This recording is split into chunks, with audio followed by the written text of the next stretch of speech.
Hey, how you doing? My name is Amir Glenn, and I'm the co-founder of Wealth Beacon Group Foundation.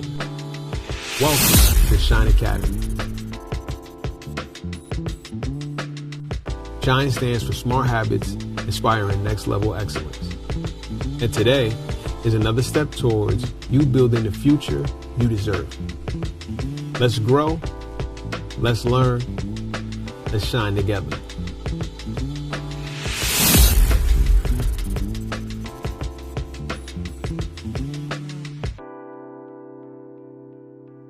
All right. Thank you, everyone, for your patience. This is our last and final week before our mobile banking event. So I do want to mention a couple of different things before I get into it. This is week 5, making money work for you, business startup tips. So they are very helpful, even if you have a side hustle. Okay. Side hustle is still business, people. All right. So I want to make sure everybody understand that. Let me just come over here real quick. So some of you have been asking me about the incentives for our mobile banking event. I am happy to announce that Connects will be actually sponsoring every single person who signs up at our mobile banking event to open up an account.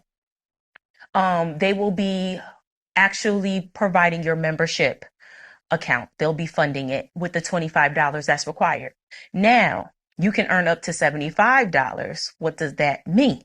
Well, if you have a direct deposit that goes and you open a checking account, you have a direct deposit within 2 months, Connects will give you $50 more, okay, in that bank account. So for those, I will also give this document, if I haven't already, to Yvette and Amir so that they can share it with all the participants. But this has all the details. Please read it carefully.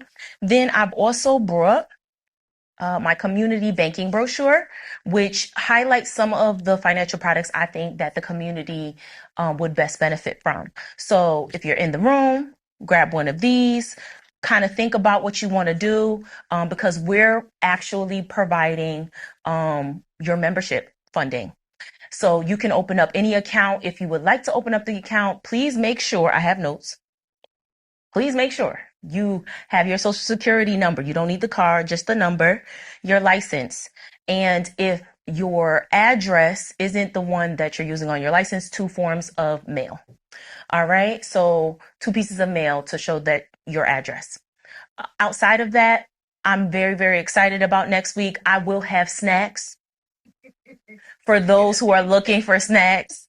So I just want to make sure that everybody's aware that I will be bringing the snacks next week. We will have a beautiful team there for you, helping you open up accounts, however many you want. Please be prepared to write a check to put into that account. Do not bring cash. If that's all you got, I understand, but please try to just write a check. Okay, money order, something, so that we can deposit that into your new account. If you have any questions, you can always email me. So with that being said, this is our financial empowerment series, week 5. And I am excited about this topic. Let's talk about what we've talked about over the last 5 weeks. Week 1, your mindset shapes your money decisions.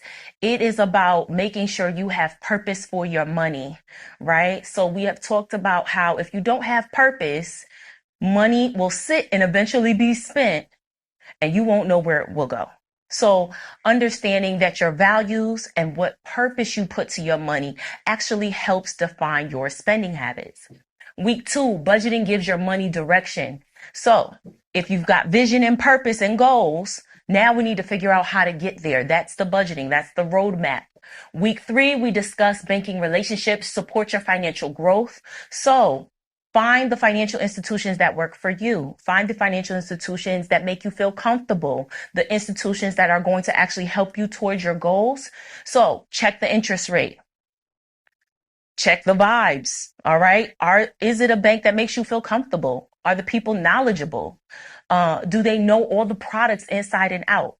Week 4, credit reflects your financial behavior and consistency, AKA that is your financial responsibility. It's your financial reputation. Okay. Credit is an example of how you spend in the world. And it gives other people, other banks, other institutions, a guideline as to whether or not to actually do business with you. And then this week we're going to bring it all together. Trust me, this is not business tips because I'm talking to you like you're going to launch an empire of franchises. This is knowledge that every person should have, even if they have something that's coming in on the side. All right. All right. So myth versus fact. Let's talk about it. Myth. I don't make enough to be a real business. Okay. The fact is, if you're earning income, you are already a business. All right. Let me state that again. People think, oh, I'm not making a lot. I'm just making, like a couple of $100 extra dollars a week. Nothing crazy. No, if you're making money, you're already a business. All right. So don't downplay yourself. The next myth that a lot of people kind of go by sometimes, I can run everything through Cash App. Here's the fact. That's a tool, not a business system. Okay. So if you're going to make money on a regular basis, you got that side hustle going, or you're scaling to build a business in real time. So that maybe that replaces your income and that becomes your job. Cash App is just a tool. It's not necessarily a business system. Myth, LLCs are for big businesses. Fact, many beauty, creative professionals should consider one early. Many people should consider one early. It doesn't matter what it is. I use beauty and creative professionals because think of photographers doing a couple of shoots a month. The beauty professional who does hair, even if you're a kitchen hairstylist, okay? I don't care. Even if you're doing hair in the kitchen, they handing you a couple of $100. All right. That's why I use those examples. But also let's talk about my bake people. Okay. My people who are baking in their home. They got the serve safe, but they're doing their business at home.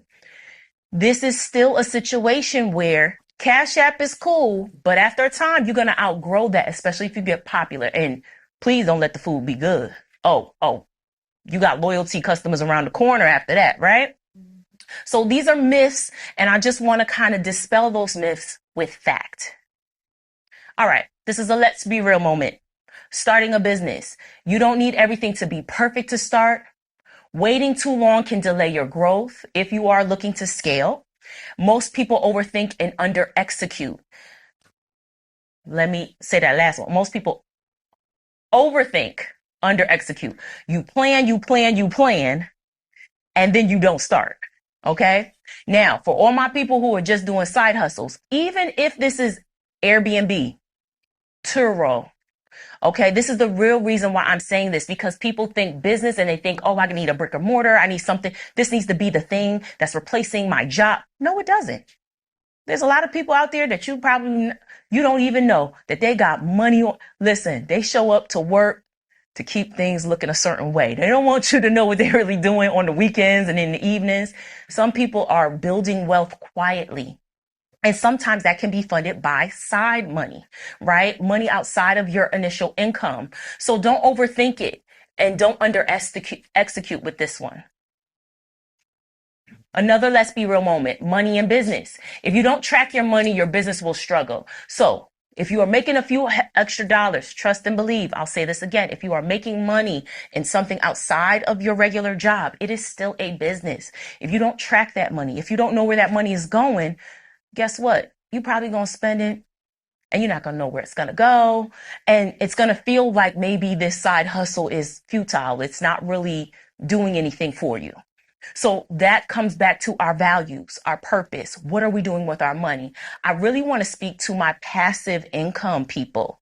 So people who have real estate, Airbnb, Turo, stuff like that, stuff that doesn't take a lot. It takes a little bit on the front end, but everything kind of is automated. My retired people who might have a couple of different tenants or a couple of different properties. You might want to pull that onto an LLC because people these days get a little crazy. They want to start suing. All that. You want to protect yourself. Okay, so how should I be operating my business? It's a very important question. This is how now, there's a couple of ways you can start. So you can operate your business as a sole proprietor. All right. This does not require any upfront costs. So pros, it's easy to start. You can literally just show up tomorrow, do somebody's hair, collect a couple of $100, and you're a sole proprietor. Okay. No formal setup costs. Okay. We're not incorporated at this point. Simple taxes. Whatever money you make is considered income, and you file it as just another stream of income in your taxes. All right. There's nothing complicated there. Cons though, you are personally liable if anything happens. So if you're providing a service and that person, say we do lashes, right? And somebody has an allergic reaction, they can sue you personally if you do not have it, if you're not incorporated. Harder to grow professionally. If you're a sole proprietor, say you get the bug and you're like, you know what? I kind of like this. This could probably replace, my job. If you're not incorporated, it's going to limit you with funding. It's going to limit you with grants, things like that. Business loans. No separation between you and your business. So you and your business are one when you're a sole proprietor or a DBA. Limited liability company, aka LLC. Protects your personal assets. So as soon as you incorporate your business, here's what happens. You have a social security number. Is how many numbers? How many digits is a social security number? 9, right? When you create your business as an LLC, an EIN number is how many digits? Does anybody know? 9. I want you to think of your business as a person. As soon as you incorporate it, you have just created another person, which means business and personal become separate. If somebody wants to hold you liable for something, they can hold you liable, but guess who they're holding liable? The business, that person over there, right? And it doesn't affect your personal assets. That is the biggest win here when you separate your personal and your business. Makes banking easier. Doesn't get messy like over here, right? Because expenses might increase. They might be more complicated. You can put all of that over into the business side. Positions you for growth. Being an LLC puts you in a position to actually grow and get business funding. That's where that really comes in. Registration fee. Let me tell you why this is a con, but it's not really a con. Registration fee is literally in the state of Connecticut. Anybody heard of LegalZoom? LegalZoom, all the different ones, and they say, $300, $400, $700 to start your business and get you registered. The actual cost to register a business in the state of Connecticut is $125. $125. I believe last I saw LegalZoom, it was around $300, $400. They charge you a lot of extra stuff to do something that the state of Connecticut, actually the Secretary of State, Secretary of State, their office has automated this process so well that you can literally click through and do all the things necessary to set your business up correctly. And I actually am going to show you that today. Annual responsibilities. Let me decode that. The annual responsibilities is just filing annually. Really all it is, because you're an LLC, not an S Corp, not an Inc., not all this. So they're just paying the state their money. It's $80 to file your annual report. Okay. You just file the annual report, $80. It's not big situation. You do pay taxes if you make a considerable amount of money, but that's something for an accountant. All right. More structured required. You got to separate things. All right. Any questions on that before I move on? Does that make sense? All right, cool. So let's check the scenario. Are you set up properly? So here it is. You've started a business and are making money through Cash App and Zelle. You don't have a business account or structure. What's the risk here? If you're making money and it's coming through Cash App and Zelle, what are some of the risks? Cash App and Zelle don't have FDIC and CUA insurance. Well, Zelle is no longer a platform. Oh, so it's tied to a bank. So it's tied to banks now, but it's going into your what account? A person. You're going into your personal checking account. Cash App actually, when it first was in its inception, was not backed by FDIC. So Michael is right, but it just recently became insured through Sutton Bank and JP Morgan Chase. So now you can, but Cash App is still kind of like a container, still moves like a container, not like a bank necessarily. So here's a couple of things. There's no separation of personal and business here. So literally the money's going into your personal account. It's going to get mixed up. You going to look at your bank account, mobile app, and you're going to think you got extra money. No, that's not what's happening. Okay. There's no tracking. It's very hard to track when you have stuff just coming right all into the same account. And last but not least, hard to scale. You don't know how much profit you're making if it's just dumping into your personal account along with your other income. So those are some of the moments there. Next scenario, pricing your work. You're getting clients, but you're not sure how much to charge. So you underprice. This is I'm guilty of it in my own business. This is extremely common when people are first setting out. Here's some of the thoughts. Shake your head or give me that look if I'm tapping onto something. Okay. I'm new and I need to make sure that my prices attract certain people because people don't know if I'm good or not. If it's something where and that's service, right? Say it's a product or food. Well, nobody's tasted it yet. So, I just need to make sure that people get to taste it first and then I'll go up on my prices. Have you heard a friend or somebody who's cooking say that? But yet, especially my Caribbean people out here with the ackee, with the saltfish and the rice and peas, and they're going to give you not a choice, but they're going to give you the rice and peas and they're going to give you the veggies. And then they throwing some plantains on top and then want to say it's like $12. We all know that's a $20 plate. Especially if it's like that, we all know that's a $20 plate. But they'll charge you $10 because, I just need people to taste it first. I need everybody to stand in their truth and be honest with yourself.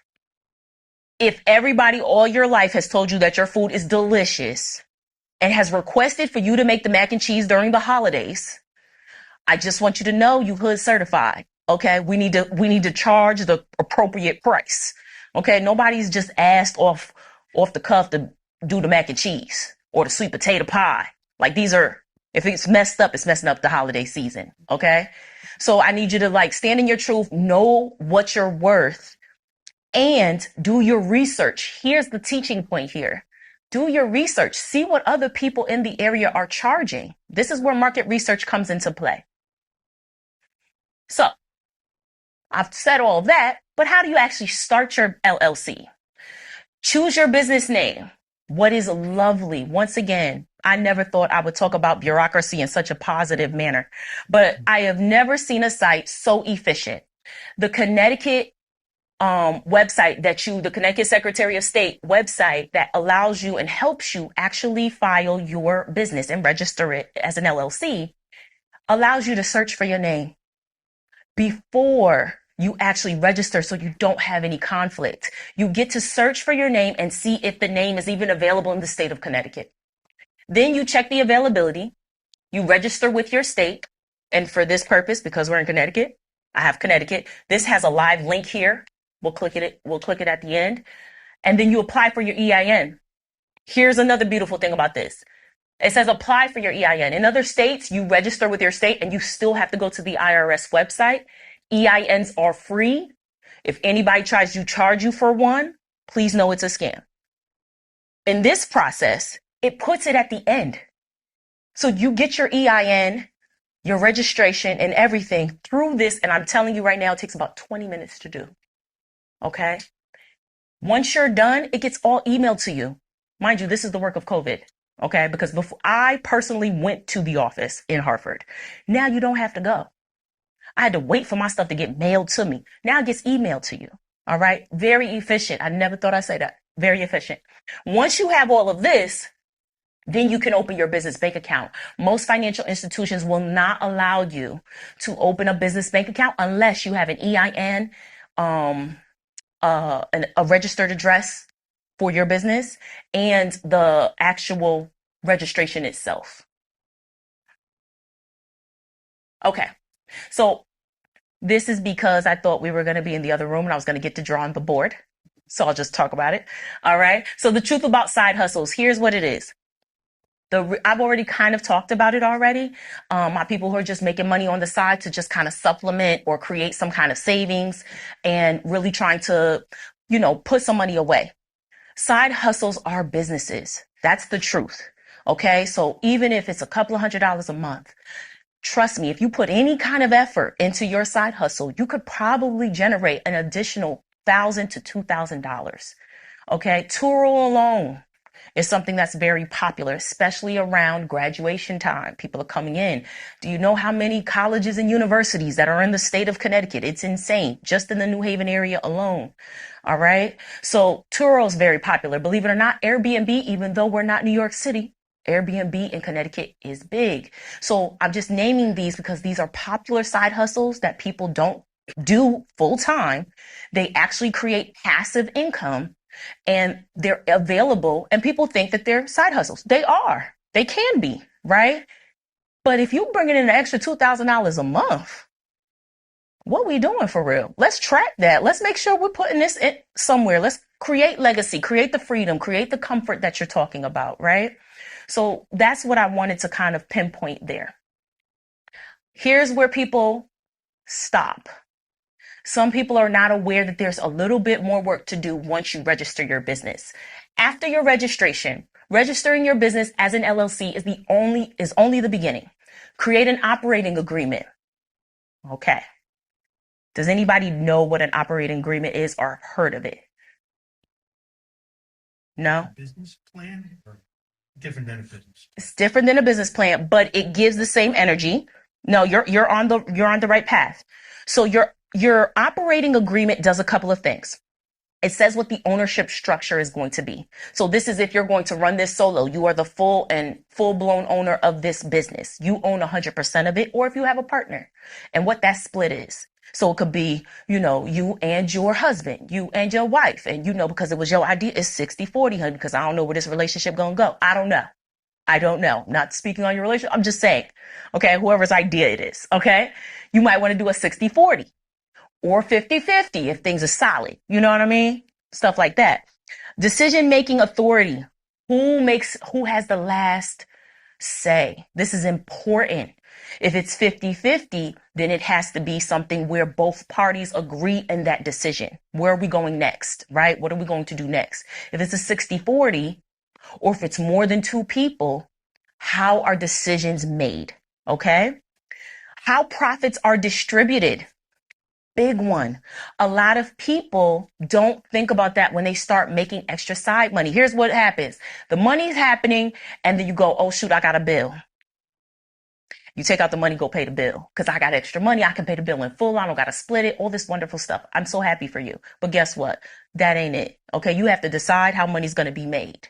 There's this thing called owner's draw, which is popular for LLC. Okay. You make money and you're going to say, I'm taking out 30% as an owner's draw every week. And that will be transferred to my personal account. What you've just done by doing that is you've separated yourself from the business. You've created a distinction that you get paid from the business, but you're not using the business fund. The moment that you incorporate and start using your business checking account for personal items, swipe, swipe, tap, tap, you have just put yourself back. You and that business have now become one again. So if you get sued, you can be sued. They can make a case against it and they can make your personal assets liable. Everybody with me on that? Okay. What happens if a member leaves? Okay. This is for those who want to do partnerships and stuff. I don't know about y'all, but I own my stuff 100%. Okay. Cause I don't got time for arguments. All right. I don't have time for arguments. But this is for people who have partners. This is likely probably more applicable to more than two. So like say if somebody is not working for someone, what are the actual, steps to that person leaving? Do the other partners buy that person out depending on how much the business is worth? That kind of stuff. Those are the things that go in your operations agreement. And a lot of people are not even aware that that's something that's needed. Owner's draw, I just described it, but it's the most common way to do it. Because the other way to do it is to actually get like a paycheck systems like ADP, which is expensive. Owner's draw is you transferring money to yourself on a regularly scheduled basis from whatever proceeds are in that bank account. So you can do it by percentage or you can do it by amount. I think percentage is the best, especially when you're starting out. Okay. So open a business checking, a tax savings account. Start tracking your income and your expenses. A lot of people sometimes miss that. Hey, if I'm making a lot of money, I need to pay taxes. The business is a person, remember? So if you pay taxes, that business got to pay taxes. The general rule of thumb is whatever income comes in, put 30% aside to that savings account. Doesn't matter how much it is. Just put 30% aside. So at the end of the year or quarterly, you can pay those taxes. Here's your LLC tax checklist. Stay ready for taxes. Track all income. Track all expenses. Because expenses, does anybody know what can be done with that? They are what at the end of the year? Deductible. Yes, they're write-offs. All your expenses are write-offs. Okay? Say I own Connects and I had to buy this polo shirt. Oh, honey, this is coming off at the end of the year. If I had to get my hair, you know what? I just got my braids done because I needed my braids good for this speaking engagement. However many hundreds of dollars that was, if I decide to go to New York, that's getting written off. Okay? Get the makeup done. This is just an example, right? But anything that has to do with you showing up for the business and then promoting the business, marketing the business, or doing business with other people, flights, gas, insurance, education. If your education is tied to you being a better leader, you're in a leadership course at Yale or a management course at Yale business school, their management school right there. You can write that off. Okay. So please be aware of that. Save 20, 30%. File annually or quarterly if needed. Quarterly, if you're going to do that, that means that you're bringing in some bank. And please don't do that without an accountant. All right. If you got to pay taxes quarterly, honey, get yourself an accountant. We are beyond the point where you can take care of this yourself. All right. Annual responsibilities. I've already kind of described this. File your Connecticut annual report. Keep your licenses up to date depending on what kind of business you have. And then keep your personal finances separate. That is the biggest part that I want you to take away from this. All right. Business insurance. This is another way to protect yourself. So the LLC separates the business and the business becomes its own person, but the business insurance kind of protects the rest of the situation. So if you are a traveling stylist, right? And somebody accidentally gets burnt with the curling iron on the wedding day at that, please don't let it be the bride, but somebody got burnt. Okay. And you got to pay a urgent care bill right quick. You can send that to the insurance company. The insurance company can carry that. This is very, very affordable. Hiscox and Ergo, which is now part of Next Insurance. These two are the most popular, and those are hyperlinks as well. All right, let's talk about healthy business banking as a business. All right, create a system. That's the biggest piece here. So instead of mixing personal and business money, only using Cash App, not saving for taxes, no clear income tracking, just create a really simple system. Business checking, this handles your expenses, your payouts, all that, tax savings, and then your personal accounts are separate. You want this business checking to be able to transfer to the personal account. All right. Before you open a business account, I need you to ask yourself some questions. All right. Are there monthly fees? This is huge. Financial institutions are under the assumption that there is going to be a lot of movement in your business checking account. So more than likely, there might be monthly fees. At Connects, there's not, but other places there might be. Okay. We actually have a starter business account that doesn't have any fees. Minimum balance. This is sometimes the catalyst for the monthly fee if you drop below the monthly balance. Easy mobile app. Can I deposit checks easily? So is it mobile? Is it this? Do you have to drop it by the branch? Is there a branch? Those kinds of questions. Do they support small businesses? That's a big question because a lot of them, you might just fall into the cracks and you want someplace where you feel comfortable and you can grow. Can I grow here? Loans, lines of credit, so on and so forth. I threw this back in here for a reason. The reason why I threw this back in here is because I'm going to talk about something towards the end that has nothing to do with business, but it has to do with our mindset. This is our wealth pyramid, and this is the complete version with investments in the middle. All right. There's something I'm going to share. Income, and I've shared it before, but I'm going to go a step further. Income is what you make when you're awake. Wealth is what you build when you sleep. Okay. So I want you to take the things that we've talked about in this series, use that as a foundation to create pathways so that you can start to create passive income in ways that actually make money for you when you don't have to physically work. I don't want you to be actively working to build your wealth, whatever that looks like for you. All right. And it doesn't matter what the income is, right? So stocks, real estate, passive income, so that it can help build that wealth for you, because you want to be to the point where you can choose. You know what? I'm good. I'm done. I'll just sit down.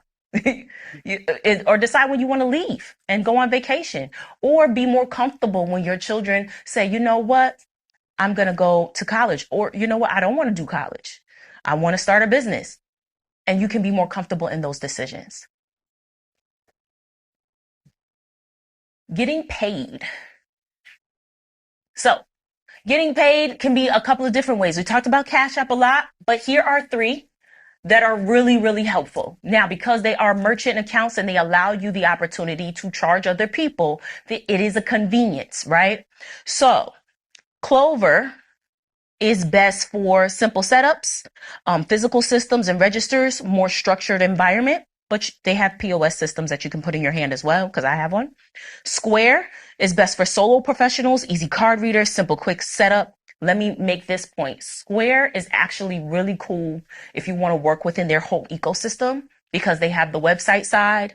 They have Square Up, which is like an app that you can download if you do services. And people can book you right in that particular situation. And then they have the Square separate where you can do POS systems. Stripe is great for online bookings, advanced systems, great for websites, automation, slightly more technical. The goal is not just getting paid, it's getting paid professionally. Remember, these are conveniences, the convenience of using your card, right? So there is a merchant charge. Out of the 3, Clover has the cheapest, right? And it's depending on what it is. But you can forward that to the customer. Anybody ever been to the nail salon and the lady goes, you go, how much? And she goes, $65. But if you pay with cash, $60, it's because they are not embarrassed about forwarding the price to you. Okay? They're forwarding the price to you. Check the scenario. How does payment reflect your business? Here's the scenario. A client wants to book and pay a deposit, but you can only accept Cash App. How does that actually affect you? Terrible. Terribly. Expound. In what way? You're limiting the way that you can actually receive money. Mm-hmm. So you want to be able to try to take in as many different, so whether it's Venmo, cash, check, you want to be able to take it all. Yep. So that's actually correct. So you want to be able to take form of payment in any way. It actually multiplies your ability to do so. I have a new platform that allows me to take, which messed me up because I use it sometimes, well, allows me to take Klarna, which is great because if I'm working with startups, but my price for this brand package is $1,500. And you really want to come out the gate crazy, and you want to look a certain way, you want the website, and you want all these things, and you get this package with me. This allows you to actually create that payment system, but it allows the person who you're buying it from to get paid up front, which is beautiful. So it kind of helps you offer these options. When I offered it, I was like, oh, sure. They was like, oh, you could offer this. I could offer Apple Pay. I was like, oh, look at me out here, professional, right? So please be mindful of who you're bumping into. Who are you speaking to? Who's your demographic?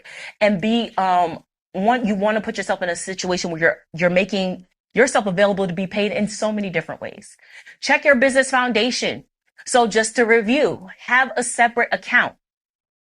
I track my income. I save for taxes. I know my monthly income, and I have or plan to have an LLC. Remember, if you're making money, it is a business. Last but not least, let's move forward. So here's a couple of things that I just want to share with you. Just want to encourage you, continue to encourage you. Start where you are. Use what you have. It is okay if we are saving $5 a week. It's okay to start there, because what it creates is just like going to the gym. It's muscle memory, right? $5 can turn into 10, could turn into 100, could turn into 500. You just got to keep working that muscle. And once you put yourself in a condition to save, as you create more income or as you make more money, you're going to automatically start thinking, okay, where am I going to put this? What is this going to be for? You're not going to spend with no kind of idea of the plan, right? Stay consistent. So like I said, if it's only $5, let it be $5. Open your account, set up your system, track your money. Income is the fuel. Wealth is the car you drive to wherever you want life to take you. That is what I want to leave with you in this series, that income is the first step. It is not the only step. It's not the last step. If you do that, what you do is you set yourself up to struggle later on in life. So the idea here is to take our income right now and put it in positions to create wealth for us so that later on in life, we're a little bit more comfortable. We can do what we want to do. All right. So these are some of the action steps that we've discussed over the last couple of weeks. So get clear on your money. Okay. Set one clear financial goal. That's been my biggest thing this whole time, right? Setting one big financial goal. Track your spending for the next 30 days if you haven't started already. Create or adjust your budget. That was from week 1 and 2. Build a strong financial foundation. Open up or review your checking and savings accounts, right? And in that piece, check those interest rates. Check those interest rates. What are those interest rates? Set up automatic savings. Schedule a weekly 10-minute money check-in. Strengthen your credit was from week 4. Check your credit report. Make all payments on time. If at the least, even if you're just starting out, at the very least you can only pay the minimum payment, pay the minimum payment on time until you get in a better position. Keep balances low. This is the second most important thing. And take one step. Build, rebuild, or repair. Last but not least, start or structure your income. Identify one skill or idea you can monetize. Set up a system to get paid. Separate business and personal money. And last but not least, these are some of my favorite resources. I actually bought this at Five Below for $5. Loved it. Personal, and I'm not gonna kid you. This book is like dope. I'm like, seriously. It will walk you through. It will take everything we talked about today and go like 3, 4, 5 steps deeper into really organizing yourself. So this is a great intro book, and it's a beautiful book to kind of just keep yourself in a space of understanding what to do next, right? If you've never done it before. And it has it separated into sections. The Psychology of Money, game changer. The Psychology of Money, I have listened to on audiobook. I've actually read it twice. When I tell you, when you shift your mindset on money, your life changes. The word broke never comes up in my vocabulary anymore. I think about money as a tool and as a resource, not as my identity. So I move different. So if the account is low, all right, well, now that's data. It's not, I feel bad about myself, right? I'm going to stress out. I'm going to have a drink. I'm going to, whatever the case, whatever the vice is, right? It's more of, oh, this is data. So real scenario. Okay. Last week, I was like, wait a second, what's going on here? Okay. What's going on with this bank account? What's happening? I was typing and swiping my life away at coffee shops. This is a real struggle, people. Okay. This is a real struggle. All right. Apparently the grill was too delicious because I saw how many times I was there. Okay. And I remember every sandwich, every egg and cheese, bacon, egg and cheese. I remember every one. It was delicious. But my goal said, this is ridiculous. You have lost your mind, right? And so I calculated how much I spent, and I was like, instead of going, Dad, look at how much I spent. I'm short. I'm this, I'm that.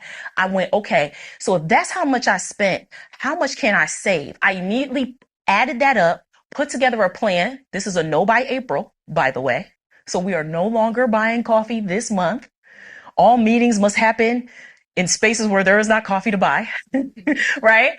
And now I have a plan. I know exactly how much money I'm going to spend every week. I have a prep day where I'm going to prep my food every week. I know exactly what I'm eating.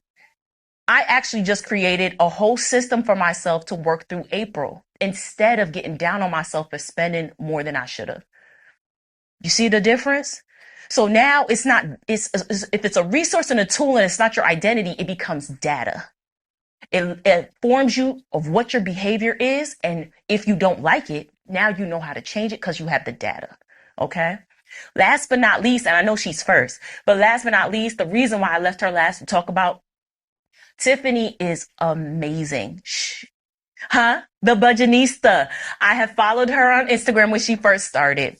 She has written now, I think 3 books, something like that, 2 or 3 books. She is amazing. Okay.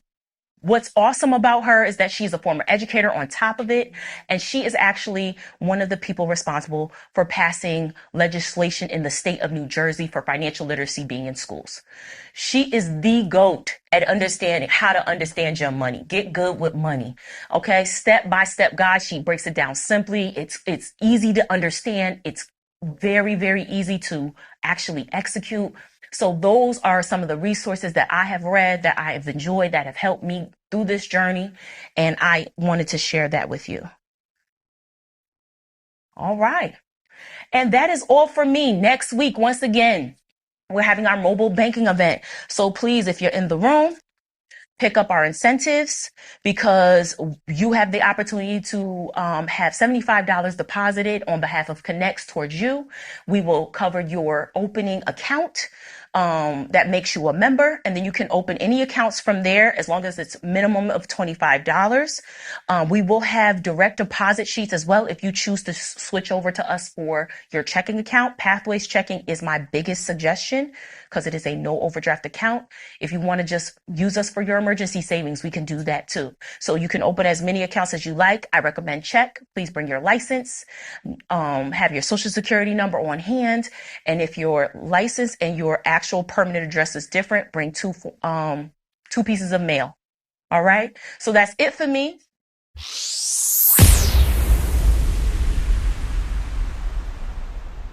Be clear, the state of Connecticut, as I said, they've just done a huge overhaul with their branding, with all of their kind of systems. So things have been really put in a position to be more efficient. So if you come here to business.ct.gov, that's how much they want to make this process easy. They've actually created their own website for it. Here you can find business services, register your business, LLC forms and fees, license and permits. And if you just click here and say, start your CT business today, it literally takes you through the whole process. I've actually done this. I create your new business checklist even after my business was already created. I actually went through this just to make sure I had everything situated. Then it's 8 steps to start your business. They have all these different researches. Remember I said do your market research? They have it right here. Check your business name, make a business plan, find your business location. Like when I tell you this is fire, okay? I'm excited about stuff like this. So you can actually click here, create your new business checklist. And this is actually how you would put together what is it that you need to do in order to do it based off of what business you want to actually start. So you would say start now, and it's going to carry you through this whole process. So if you see up top, business details, business location, legal structure, employees, licenses, and review. Literally carrying you through the whole process, whatever it is that you're actually doing. And check this out at the bottom. If you want to start and you need to come back to it, you can actually save your progress and then come back to it later. So highly recommend for you to incorporate yourself. You do not need to pay anybody. You can do it yourself. So